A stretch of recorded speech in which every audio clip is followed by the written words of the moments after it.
Good morning. আমি মুম্বাই থেকে সাথী।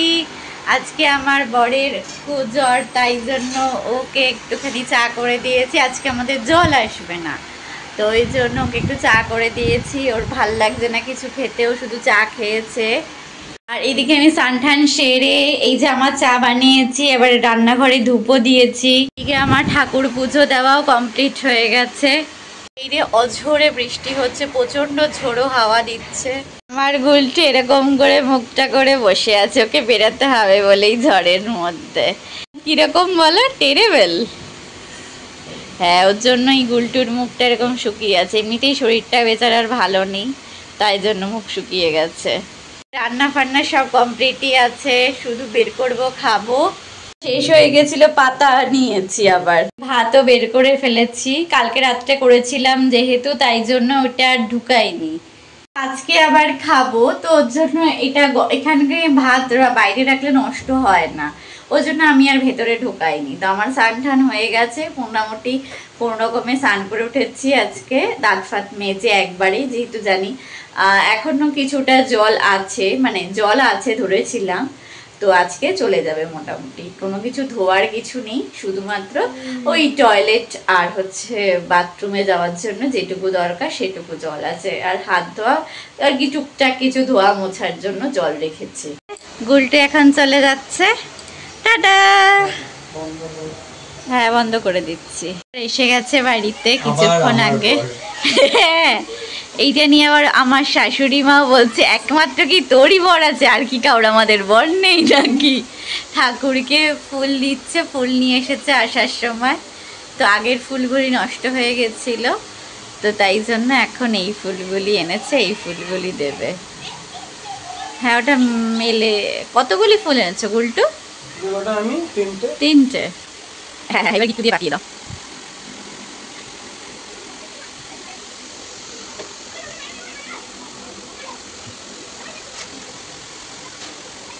ফুলে দেওয়া কমপ্লিট, ঠাকুরকে নমস্কার করে নাও একবার। ওকে, নিচে একটা ফুল পড়ে গেল না, একটা নমস্কার করতে হয় ঠাকুরকে ফুল দিয়ে। নিচে ওই জায়গাটা রেখে দাও, এই যে এইখানটা রেখে দাও, কালকে ফেলে দেওয়া যাবে। আর বাইরে বিড়ালটা মেমা করে যাচ্ছিল। ঠাকুরকে ধূপও দেখিয়ে দাও তাহলে।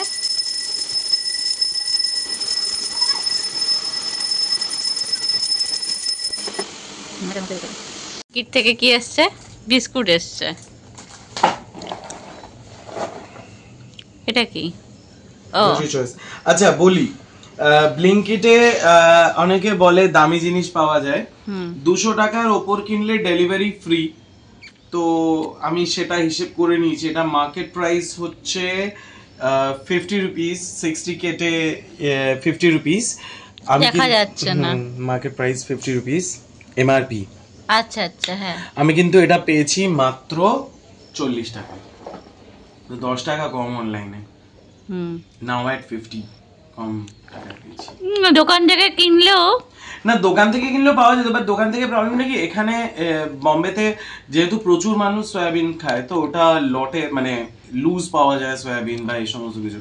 তো লুজ দিয়ে কি করবো, তো পোলাও বানানোর জন্য আমার যেটুকুনি দরকার, আমি তো রোজ খাচ্ছি না সয়াবিন, মাঝে মাঝেই খাই, মানে সোয়া চাঙ্কস, অ্যাকচুয়ালি সয়াবিন আলাদা, সোয়া চাঙ্কস আলাদা। আমি এটা তোর জন্য আরো এক্সপ্লেন করতে বাধ্য হচ্ছি, কারণ যাদের থাইরয়েড রয়েছে তাদের সয়াবিনস খাওয়া বারণ, কিন্তু সোয়া চাঙ্ক খেতে পারেন, কারণ সয়াবিনের মধ্যে যে মাত্রাগুলো বেশি থাকে, সোয়া চাঙ্কের মধ্যে সেই মাত্রাগুলো থাকে না, কারণ এটা একটা ছিবড়া, but it's high in fibre, good for your stool. আর এটা হচ্ছে কেওড়া ওয়াটার, ডাবরের। এটা নিয়েছে 40 টাকা। এখন খোলার কি দরকার ছিল, একটু পরেই খুলতে পারতে। এটা বিরিয়ানির গন্ধ ছাড়বে, জানি না কিভাবে দেব। এখনো হাফ কি বলে ওপরে ট্যাঙ্কিতে জল আছে, তাই আজকে বিকেলে হবে। বেগুন আছে, ক্যাপসিকাম আছে। কি কি আছে দেখাও। বেগুন, ক্যাপসিকাম, টমেটো। এগুলো ঢুকিয়ে রাখো ফ্রিজে। আমি ঢুকিয়ে রাখবো? কিন্তু কেওড়ার জল বাইরে রাখো, এই ফ্রিজে রাখছো কেন? কেওড়ার জল ফ্রিজে রাখে তো? কে বলেছে? সারা জীবন আমরা বাইরে রেখে এসে কাটিয়েছি। না না, কেওড়ার জল তো আমরা আটা ময়দা বেসন ফ্রিজে ঢুকাচ্ছি, কেওড়ার জল বাইরে রাখবো? কোথায় রাখছো, কি রাখছো ওদিকে? এগুলো রাখার স্পেসটা দিয়ে নি, কারণ এগুলো নিচে বেশি মাত্রায় রয়েছে, তো আমি ওদিকে রাখার স্পেস পাচ্ছি না।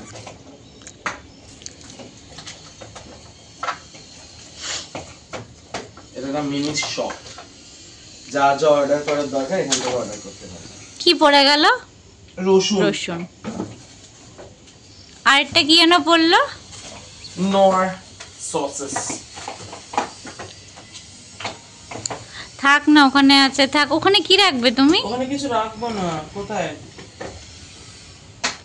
ও আচ্ছা, এগুলি ঢুকিয়ে দাও ফ্রিজে। টমেটোটা ঢুকিয়ে দাও, বেগুনটাও ঢুকিয়ে দাও। এই বেগুনটা কত বড় বেগুন দিয়েছে! ও ক্যাপসিকামও আনা হয়েছে।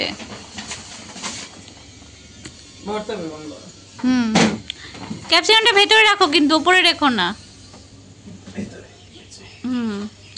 পেঁয়াজ, পেঁয়াজ পাতাটা বাইরে রাখি, কারণ পেঁয়াজ পাতাটা আজকেই কালকে হয়ে যাবে। ডালে দিয়ে নিবি, কালকের জন্য রান্না করতে হবে না, অনেক রান্না আছে। উল্টু ইয়াকনি পোলাও, তার জন্য এখানে সোয়াবিন সিদ্ধ করে রেখেছে। অ্যাকচুয়ালি এটা সোয়া পোলাও, সিম্পল পোলাও। কাজের থেকে বাড়িতে এসে চালও ভিজিয়ে রেখেছে। আগে তো পিজি, মাঝে কদিন পিজিতে ছিলাম, হ্যাঁ, তো তখন ওই আমি, প্রসূন আর কেতনা তিনজন থাকতাম। এবার যে আগে চলে আসতো সে একটু রাতের খাবারটা রেডি করে রাখতো। এটা কেতনার থেকে শেখা, প্রসূনও বানাতো মাঝে মাঝে, ঝট করে হয়ে যায়, খাটনিও কম হয়, একবারেই সব রান্না হয়ে গেল। সয়াবিনের তরকারি আর ভাত। অ্যাকচুয়ালি বাঙালিদের কাছে পোলাও এর ইমোশনটা ডিফারেন্ট, তো হ্যাঁ, এটাকে আমরা না পোলাও নিই না বিরিয়ানি গ্রহণ করতে পারি, বাট হ্যাঁ এটা এক টাইপের পোলাও, যেটা কিন্তু আমাদের মতন ওই মিষ্টি পোলাওয়ের গন্ধ যে ব্যাপারটা, ওইরকম গন্ধ আসে না, বাট এটা একটা রকম। তো এটার মধ্যে সয়াবিন থাকবে, তার সাথে থাকবে পেঁয়াজ, তার সাথে পেঁয়াজ পাতা দেব, একটু কুচু কুচু করে রসুন থাকবে, আদা বাটা আমি দিতে পারি না, কারণ আদা আমি ঘরে রাখি না তেমন, আদা গুঁড়ো ইউজ করব, আর ক্যাপসিকাম ইউজ করব, টমেটো ইউজ করব, একটুখানি কেওড়ার জল থাকবে, আর গোটা গরম মশলা। পেঁয়াজ পাতাও তো আছে, ওইটা তো বললাম পেঁয়াজ পাতা। আর যেহেতু ঠান্ডা লেগেছে আমার, তো এটা মুখে বেশ রুচি আনবে, নোনতা নোনতা মিষ্টি মিষ্টি ভালো লাগবে। কি রসুন না, গোটা খাবারটা। রসুনটা দিলে কি ঠান্ডা লাগায়, রসুনটা ভালো, সেটা গরম রাখবে। তো সেই আমি একটা কিছু বানানোর চেষ্টা করছি, না বানিয়েছি প্রচুরবার। তো চাল ভিজিয়ে রেখেছি, এক বাটিতে চাল নিয়েছি, তো ওইটা দুজনের হয়ে যায় সেই মাপে। তো ওই চালটা ধুয়ে, ওই চালটার মধ্যে যতটা চাল নিয়েছি, এক বাটি চাল নিয়েছি, সেই মাপে 2 বাটি জল সো এখানে রাখা রয়েছে, মানে 1 বাটি চাল তো 2 বাটি জল, সেই হিসেবে এখানে রাখা রয়েছে। তো এটা হয়ে গেলে তারপরে ওটা চড়াবো। তো একবারে ভিজিয়েই রেখেছি, অত দানা দানা খাবার কিছু দরকার নেই, ভালোই লাগবে। চাল তাকিয়ে থাকলে ভালো লাগে না, ডাইজেশনে প্রবলেম হয়, রাত্রেবেলা খাচ্ছি যেহেতু, তার জন্য। আর ইয়াকনি পোলাও একটু মাখামাখি হয়, তবে ইয়াকনি পোলাওয়ের যে বেসিক পলিসি সেটা থেকে একটু সরে গিয়ে আমি বানাচ্ছি আজ থেকে 200 বছর বাদে। আমাদের পরের জেনারেশন এটা বইয়ের মধ্যে লিখে রাখবে। আমাদের দাদু শ্রী সায়নানন্দ উনি এগুলো বানাতেন, ওনার হারিয়ে যাওয়া রেসিপি। হ্যাঁ, এটা ঠিক বলেছে একদম। আজকে আমাদের যুগেই হাতে টাইম নেই বলে আমরা এই সমস্ত খাচ্ছি, তো সেই যুগে তো হাতে আরো টাইম, জানি কি কাজ করবে যা তো টাইমই থাকবে না ওদের কাছে, সেটা ওরাই জানে।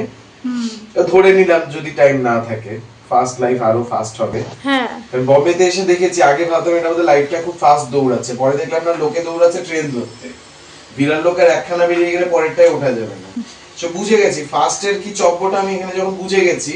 আর এখানে বাকিদের জীবনেরও ফাস্ট, অনেক মহিলারা দৌড়াচ্ছে, বাড়ি থেকে রান্না বসাতে হবে, সবাই খাবে, ছেলেরা দৌড়াচ্ছে, লাস্ট লোকাল বেরিয়ে গেলে আর হবে না, তাড়াতাড়ি বাড়িতে ফিরতে হবে, বিল্ডিং এ ধরছে সেক্রেটারি বা প্রেসিডেন্টের পোস্টে রয়েছে, তো সেখানে গিয়ে তাকে পাটালি করতে হবে, কোন ঘরে ব্যাচেলার ঢুকতে দেবে না, কোন ঘরে কার বাড়িতে কুকুর আছে, কার গাড়ি কোথায় দাঁড় করানো, সেই পাটালি গুলো করতে হবে। তো জানালার উপর সন্ধ্যে 7টা-8টার মধ্যে সোসাইটিতে গিয়ে পাটালিটা শুরু করতে হবে, তার জন্য সবাই দৌড়াচ্ছে, আমি বুঝে গেছি। আর বাকি যাদের পেটের তাড়না রয়েছে, কারণ বাড়ি ভাড়া প্রচুর, তো ইকোনমি জেনারেট করার জন্য তাদের একটা কাজের ব্যবস্থা করা হয়েছে, যাতে বাড়িগুলো ইএমআই দেয়, সেই ইএমআই তোলার জন্য সকলে খাচ্ছে। তো কারো হাতে টাইম নেই। আমাদের পরের জেনারেশনের কাছে টাইম থাকবে কিনা জানি না। জেনজি তো অলরেডি 12টা বাজিয়ে দিয়েছে এই কর্পোরেট কালচারটার, ফাস্ট কালচারের।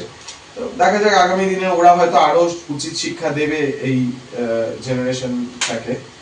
ততক্ষণ সেই দিনটার আশায়, সেই দিনটা দেখার জন্য আমি আপাতত ক্যাপসিকাম কেটে নিলাম। এটা হচ্ছে আমাদের ইয়াকনি পোলাও, ভেজ ইয়াকনি পোলাও। গুলটু খাচ্ছে, কেমন হয়েছে গুলটু? আমি তো বানিয়েছি, ভালো লাগছে আমার। আর তার সাথে হচ্ছে এটা হচ্ছে কি রায়তা। এই যে রায়তাটা দই দিয়ে নয়, ছাঁচ দিয়ে বানানো। এটা ছাঁচ দিয়ে রায়তা বানানো, তোমরা একবার ট্রাই করতে পারো, বলো। এখন হচ্ছে আমাদের জল পড়ছে, তোমরা আওয়াজ শুনতে পাচ্ছ। আজকে তো জল আসেনি, তাই জন্য আজকে দুটো বালতি ভরে রাখবো। যেই জলটুকু ছিল সেই জলটুকু যাতে আমাদের কাছেই থাকে, তাই এখন বালতি ভরে বাইরে দিয়ে নবটা অফ করা ছিল। তো সেই নবটা এখন খুলে দেবে গুলটু। সব জল ভরা হয়ে গেলে, মানে পুরো জলটা চলে আসছে আমাদের এখানে, তারপরে নাহলে জলটা আবার চলে যাবে। এখানে অনেক রকম সিস্টেম আছে আলাদা আলাদা। তো সেটা করে দিয়ে তারপরে হচ্ছে আমরা শুয়ে পড়বো। আমাদের খাওয়া দাওয়া সব কমপ্লিট। যদি আমার চ্যানেল তোমাদের ভালো লেগে থাকে তাহলে লাইক অ্যান্ড সাবস্ক্রাইব অবশ্যই করবে, আর বেল আইকনটা কিন্তু টিপতে ভুলো না। Tata, good night.